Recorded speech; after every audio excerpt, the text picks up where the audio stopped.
Good morning, everybody. Happy Tuesday. Welcome into Denver Sports Coffee Break with Rachel Veal, presented by Superbork Sports. Hello, everybody. It's just me today for this Tuesday edition. I hope you guys are all doing well. Already seeing some comments rolling in. Happy Tuesday to you, Paul. Showed why college football rivalries and atmospheres are so much better than the NFL. It's why I like college football the most. Trust me, I'm starting to get all the hype on college football. Not that I didn't love it, but I've always been an NFL girl. I think I always will be. But having the Buffs be good and having the Rocky Mountain Showdown be as exciting as it was, I'm all in for it. It's going to be fun. We got a good show for you guys today. Obviously talking a ton about the Rocky Mountain Showdown because the numbers that they brought in were absolutely freaking insane, you guys. Absolutely crazy. Then we're going to get into the Travis Hunter stuff. We need to talk Everyone just needs to stay out of some stuff. We're going to get into the dirty details on that one. Cecil Lammey is also going to join us because we have to continue talking about the Denver Broncos. They're 0-2 start, but maybe, just maybe, it's not as bad as it seems. We'll get into that. Plus, we've got the new host of The Drive, Zach By, joining us for a little bit because guess what? He won our King Supers Pick'em. We'll get into all of that, you guys. Welcome into Coffee Break. Continuing to see the comments. Love to read them. Good morning, everybody. I'm sad we don't get to watch Travis for a few weeks. He's so much fun to watch. Isn't he electric? It's actually kind of crazy how cool he is to watch. And I've been able to watch him post game, obviously, for that Nebraska game. And his demeanor, he just knows that he's so cool and such a talented player, but he's not cocky in a sense either. I know a lot of people were coming at him being like, oh, he was talking a whole lot of crap. You guys, that's just football in general. They all kind of talk a lot of crap. So just hold tight on that one. Maybe Travis will stay for another year. Let's see. I'm loving the comments, you guys. Keep them coming for sure. Lots of good ones. Let's get into the insane numbers, though, for the Rocky Mountain Showdown. I don't think people are ready for this because, truthfully, this is actually crazy. Okay, ESPN's fifth most watched college football game on record. Insane. It shatters the previous ESPN late night prime window viewership high. The audience peaked at 11 to 11:15 Eastern Standard Time with 11.1 million viewers. And at 2:15 Eastern Time, the game still registered 8.2 million viewers, an audience that was more than 1 million viewers bigger than the peak audience of any other college football game this week. Holy crap, you guys. Insane numbers. I think the total ended up coming to 9.3 million, which is just unheard of for such a late night game. It was my biggest complaint about the Rocky Mountain Showdown is I'm like, an 8 p.m. start, no one's going to watch it. It's going to be too late on the East Coast. They clearly proved that if you play good football, people will watch, right? It's like that. If you build it, they will come. If you play good quality football and you make it entertaining, people will watch no matter what the time is. I remember watching, I think it was the first overtime, and it started at 12:15, and I was like, holy crap, it's 12:15, but it does not feel like 12:15 because it was that entertaining to watch. We were lucky enough because we were able to be down on the field. So if you didn't know, media is able to go down on the field at the 2-minute warning, essentially, and or the 2 minutes in college, but you can go down and you get to watch from the sideline. So usually you just get to see the players, how they all interact with each other following the game. But if there's overtime, you get to stay down there and we're all just sitting there and I'm like, oh my gosh, here we go. All right, here we go. And I'm next to the CU cheerleaders, of course, me, the Ram. And I'm like, I don't even know what's going to happen. Everybody around me is cheering for the Buffs. And everyone, when they scored that touchdown, turned around and looked at me. And I was just like, I don't know what I'm supposed to do in this moment. Am I supposed to cheer and be like, yay, good college football because we're going to OT? Or am I supposed to be disappointed because the Rams are going to lose? I don't know. It was crazy. So much to get into, but I can't get over that. At 2:15 a.m. Eastern Standard Time, 8.2 million people were still up, you guys. That's just insanity. I'm crazy. I just can't even handle that. People are interested in Prime, not CU. I actually think that's kind of an interesting take because I do feel like maybe for I'm not trying to call anybody out here, the older generation, they do kind of connect with Coach Prime and what he's able to do. But you guys, he's the coolest kid on the block nowadays. You go up to CU, everybody knows who Coach Prime is. Everybody in the nation knows who Coach Prime is just because of the way that he's turned around the culture at CU. It's very, very different than anything else we've ever seen in college football. So while, yes, we all know Coach Prime for his NFL days and how great he was and how he was a two-sport player, everything of that nature, what he's done at CU has made him cool with not only, the people that can relate to him from back then, but also the kids now. I know a ton of people I had kids in my neighborhood the other day who were wearing CU jerseys and they were like 7 or 8 years old. Like, it's no longer just, oh, he can relate to everybody because of who he was.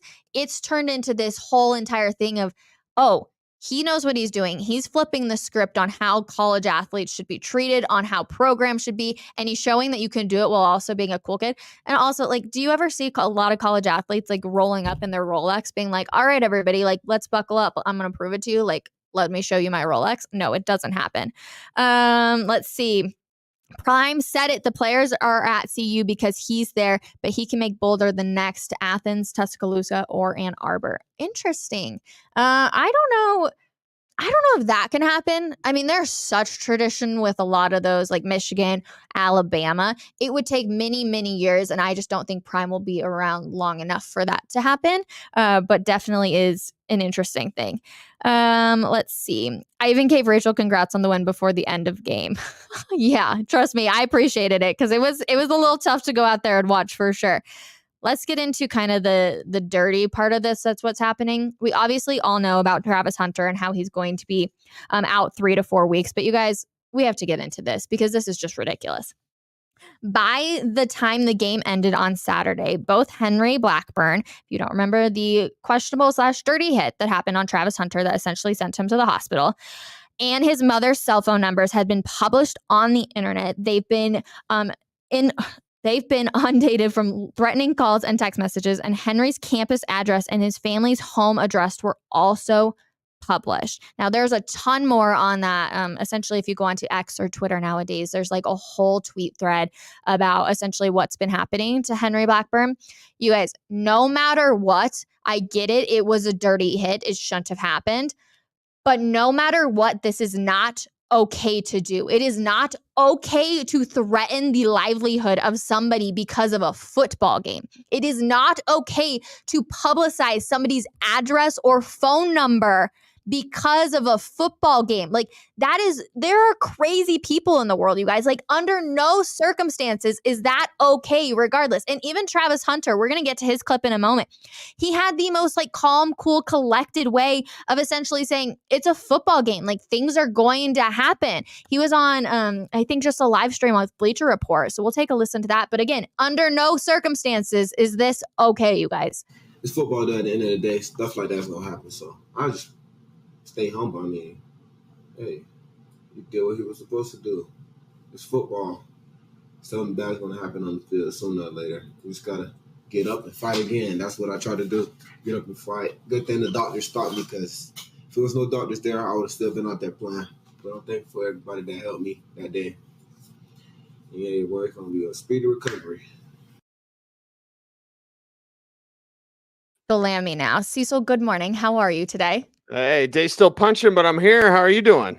I'm good. We have to get into this, Cecil, because it's absolutely outrageous. And I was just essentially yelling at everybody because I'm like, it is not okay to threaten anybody because of a football game, to publicize a phone number, an address, or anything of that nature. Like, Yes. it's unacceptable under just so many things. Yeah. And I think it goes to my 2 rules in life. Don't be dumb. Don't be in a cult. This is both. This is violating both of those behaviors, because I don't care what side and what this, what that. Like, you don't dox someone.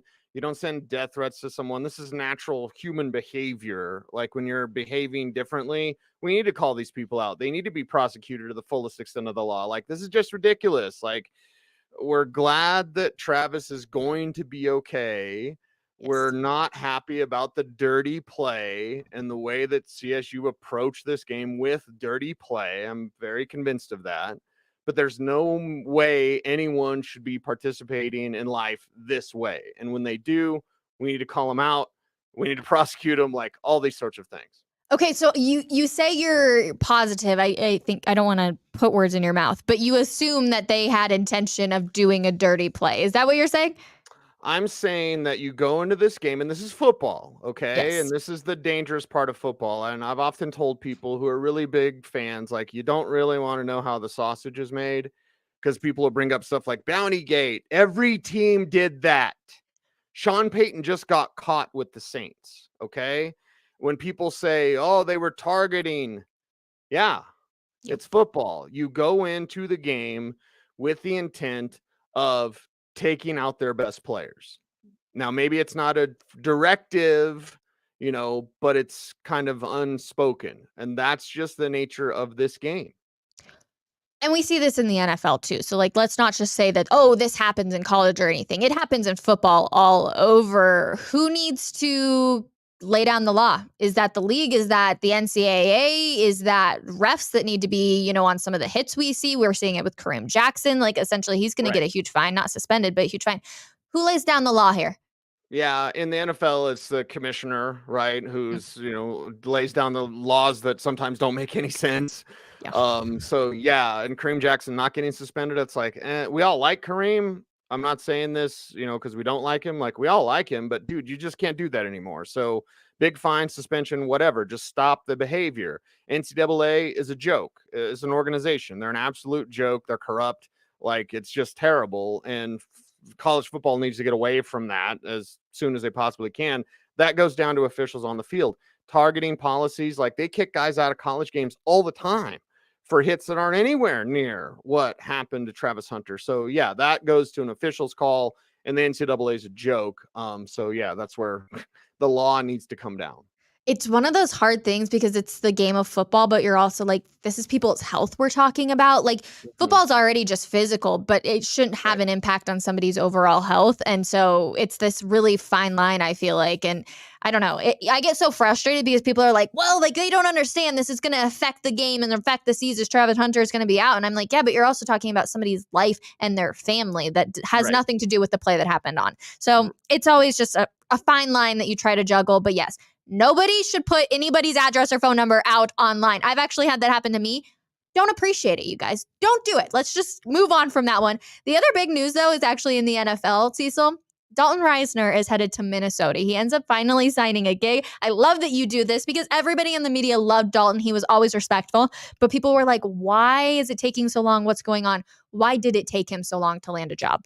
Yeah, I can only guess on that. Now, he is my friend, and I've had a lot of people ask, like, what's happening? And I did text him yesterday, and I was waiting. I didn't want to be the guy to be like, what's going on? Why aren't you signing? Like, he's training, he's working out at Lauren Landau's facility, whatever. Like, so I did text him congratulations yesterday. And it's one of those things we're only left to guess. Was it the pushing of Brett Rippon? Was it the, not picking up Russell Wilson? Like, these are minor occurrences, in my opinion. It had nothing to do with health.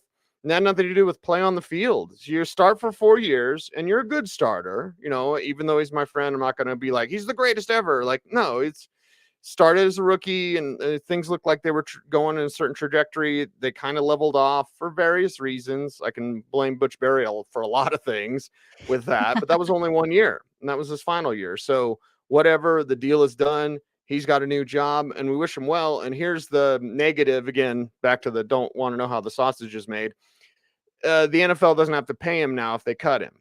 The Vikings or anybody after week 1, vested veterans salaries are not fully guaranteed. So hopefully he keeps his job all season long, but this is the dirty part of the NFL where it's like, now we don't have to pay you if we want to get rid of you. Like, oh, okay. Again, guys put a lot on the line for this game. And sometimes when we see the humanity side of it, we're shocked. I think we should be. It's a good thing that we're shocked when we see the human side of it because, yeah, the way these players are treated isn't the greatest. That's the truth, too. Like you said, watching how the sausage is made is not always fun, for sure. And you see players in the NFL and even in college, too, where they plateau all the time, right? You're like, oh my gosh, they're going to be this rising star. And all of a sudden we're like, oh, well, what happened? You're like so hyped to be taking them in fantasy, and then they just have an okay year. What was it about Dalton Reisner's play that you could see Minnesota needing him for? Yeah, and for me, it's that experience with Dalton Reisner. It's that strength at the point of attack. I still think he's a right tackle.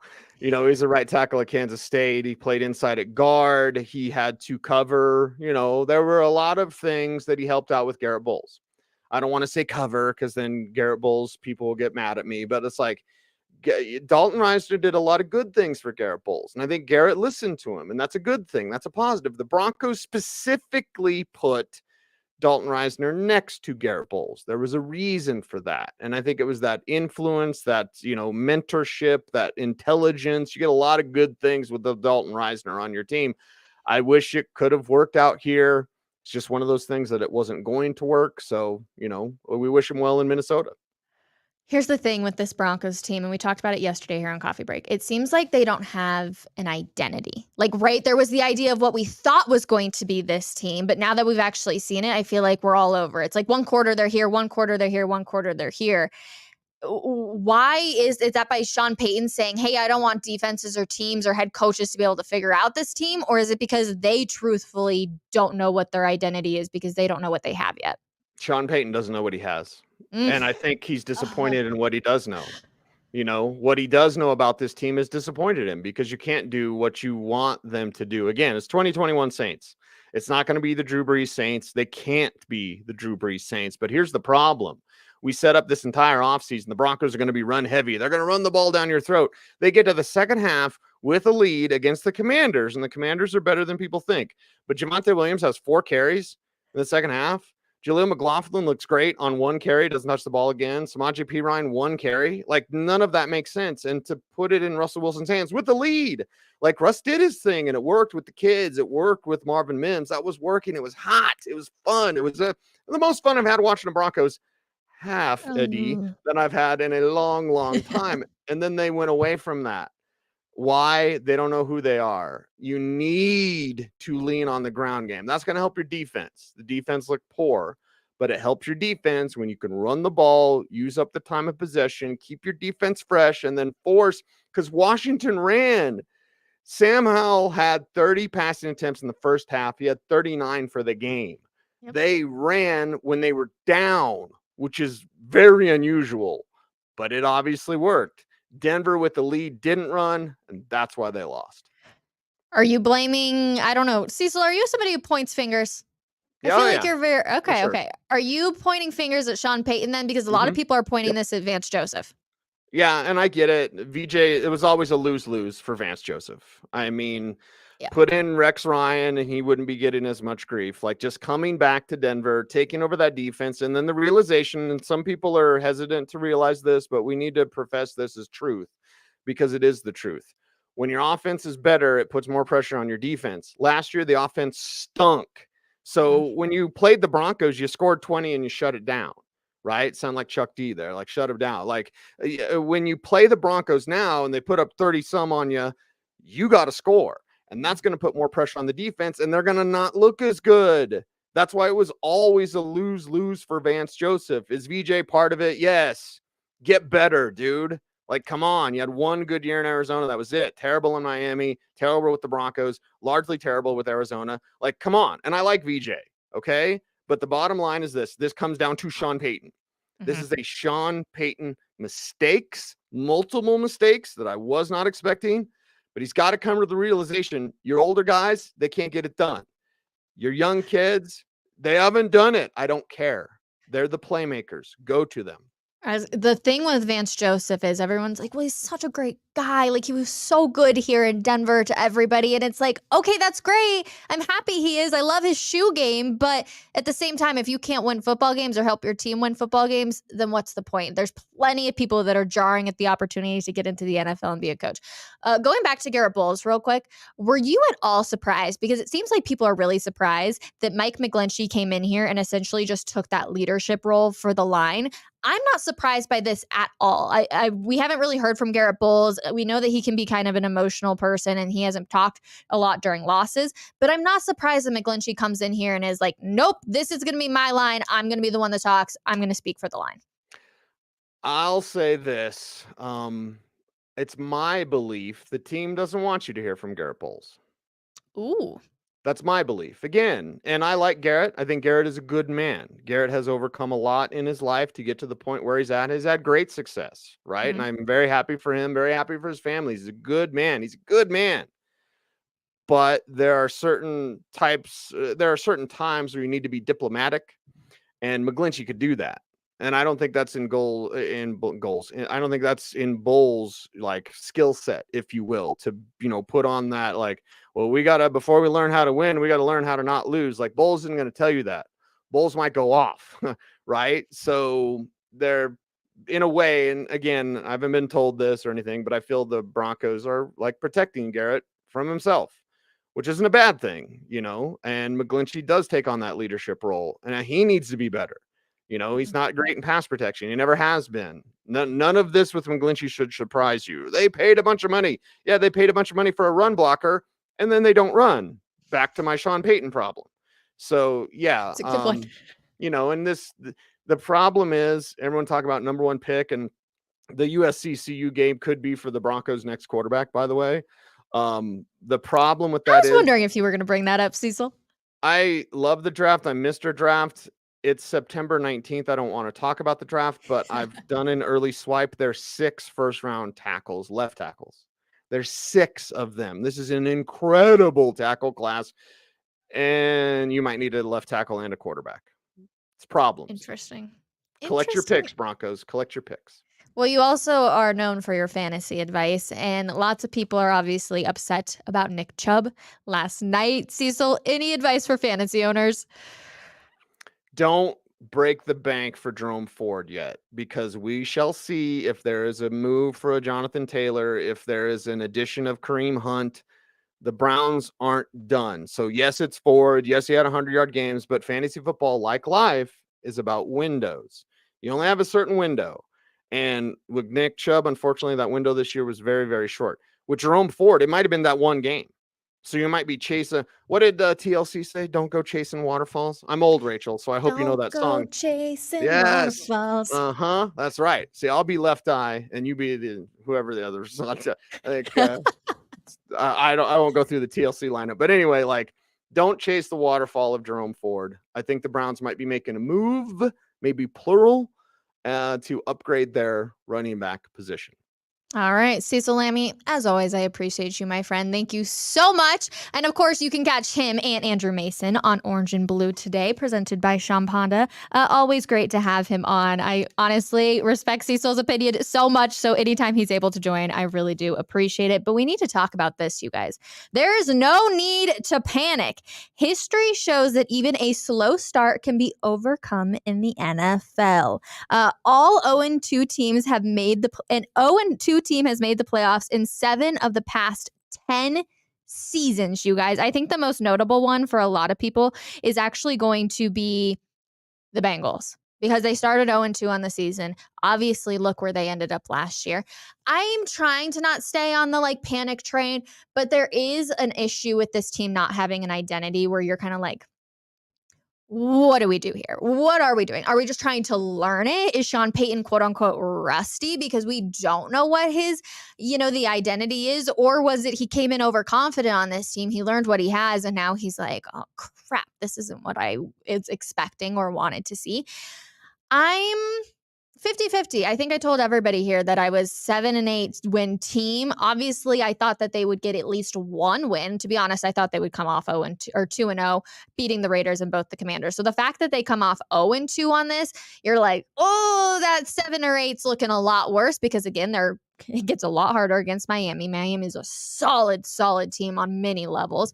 And then you have Chicago. That one's a flip of a coin for me. But then, to be honest, it just gets way worse. Once you hit the Chiefs, you got the Bills in there.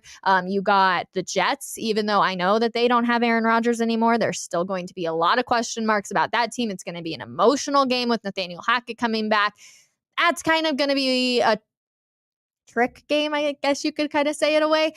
I don't know how much slack we can give Sean Payton, especially too for how much Sean Payton has talked about, coming back. And he's been like, I've had my lattes, everybody. All right, Sean Payton, that's great. But now we actually need you to pick an identity of this team, run the ball, or if you're going to throw it to your hot hand in Marvin Mims, or make sure that Jerry Jeudy is getting the ball no matter what. I know Sean Payton said in the press conference, essentially, I'm pretty sure Jerry Jeudy was open. So why did Russ throw it to Courtland Sutton?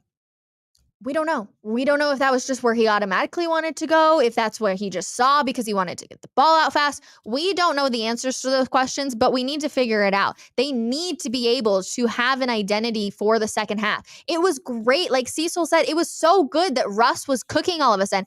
And to be fair, everybody that's blaming Russell Wilson, I don't think you can. His numbers have drastically improved from last year. Now, of course, that has a little bit to do with the coaching, but when your coach when you should be running in the second half and all of a sudden you're throwing, you're probably not going to make the best decisions at times, because that probably means that your coach not 100% sold on you. I I don't know, you guys. I'm curious. Like, what do you guys have? Like, what are you saying in the comments? Payton is a head coach. It's on him to figure it out, but he's only 2 games in. At some point, we have to show patience. RJ, my question to you is, when we're talking about patience, how long will you have when you have a coach that came in here and drank too much lattes and talked a lot to the media, and yet they come out 0-2 and it's a lot on the coaching decisions? I'm still not sold on starting the game on an onside kick. I didn't think that was the best move for this team. You don't even know what you have out of your defense for week 1. So I don't love that. So how long do you show patience? Please let me know. Russ can't see over the line. He's too small. You guys, this is like a story as old as freaking time. Like, he has survived in the NFL for long enough. He's fine. He can see over line. Yeah, maybe it might take a little bit longer for him to see some things, but he can also still throw bombs. And a lot of people are like, Russ doesn't have an arm anymore. Okay, whatever. Still would rather have Peyton as our coach than Josh McDaniels. Yes, agreed. Sorry, I'm like reading other comments. So we're talking about firing Peyton now. No, we're not talking about firing Sean Payton. First of all, you gave up way too much for him. They absolutely need to make it work with Sean Payton. But it's, let's find the identity of this Sean Payton. Let's not have any of this, we don't know what's going to happen. Like, your fans should be able to have an idea of where the ball's going to go to a certain degree. We should know if this is going to be a run-first team or if it's going to be a pass-heavy team. But you also invested all of these things to be a run-heavy team. Why they're not doing that in the second half, I will honestly never know. We've had 3 coaches in 3 years. We need to give him 3 years to get his players here. I don't know if Broncos country is going to give Sean Payton 3 years. I'm going to be completely honest with you guys on that one. You know what else I'm going to be honest with? I, again, sucked at our King Super Pick'em this week, you guys. And I believe we've got Zach By hanging out with us. We will bring him in here shortly because he is honestly just kicking butt, as he was the King Super's hometown grocer and hometown team winner this week of our fan Pick'em. Zach, I need you to give me your tips because I'm slacking in this. I feel like last week I went for the like, oh, I'll throw in a few like surprise me games. And then this week I was like, I'm just going to go straight for the, all right, this is what's going to happen. These are the teams we know that are going to dominate. And then what happens? I still don't win. So I need your tips, my friend. Well, you know what? There's crazy stuff that happens in that league every single week, like literally every single week. And it's just trying to identify where those are going to come from. I mean, there's no one approach, man. I've been where you are. I've gone, 6-7 weeks in a row where it's just like, how can I be so bad at this? But that's why we love the NFL. It's so random. And each week is like an island unto itself. We try to like draw straight lines week to week. Like, oh, the Steelers got blown out by the 49ers in week 1. Therefore, the Steelers aren't good. So I'll pick the Browns to beat. No, it just doesn't work like that. So I've trained myself to try to erase my memory from the previous week and look at the body of work. But the problem is this early in the season, we don't have a body of work. So it's just random, Rach. That's true. And I was just yelling about that because of the Broncos. We're like, we don't even have an identity for this team yet. How are you feeling about Sean Payton? Because a lot of people are pointing the fingers at him. But to be honest, a lot of people are also really pointing at Vance Joseph. But we have to remember, who brought him back to Denver? Yeah, I mean, that's a Sean Payton decision. That's a Sean Payton hire. All things football here moving forward land at the feet of Sean Payton. This is big boy football. This is the National Football League. And, the kid glove stuff. This is why you hire Sean Payton, to be the CEO of everything football. So, yeah, Rach, I and I know you had the tweet up yesterday. We have a tendency to blame one side of the ball, and being online during the game, it's almost like, people had to pick a side almost like, hey, it's either Vance Joseph's fault or nothing. And it's like, no, the offense for a quarter and a half played well. For 2.5 quarters, they did almost nothing. I mean, they had 5 possessions in a row where it's 3 and out, fumble, interception, 3 and out. It's not good enough. A quarter and a half is not good enough. And then defensively, I mean, goodness gracious, they were awful. They were awful, and they blew the game. You're up 21-3 at home with the ball in enemy territory. The win probability is literally like 97%. And they found a way to lose at home. And it's I feel dejected because I want them to be good. Like I want, outside of like maybe like good health for my family and like friends. I want the Broncos to be good. This is my 7th football season talking about this team, and they've been a loser every single year, and they're trending in that direction right now. Still a long ways to go, but they got some stuff to iron out for sure.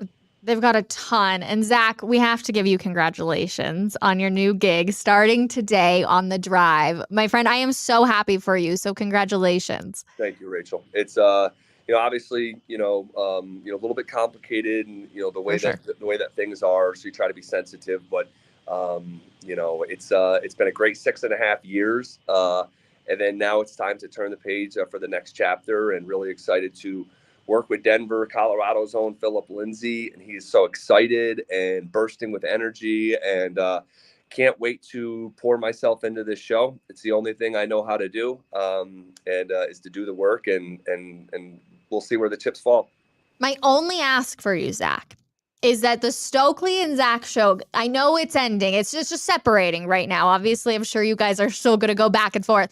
But it was legendary having both of you go to the principal's office here on Coffee Break. We need to at least do that one more time here, because it was legendary, you two. That was so funny a year ago, because you take a look at it, like, we do look like two kids in the principal's office. So funny.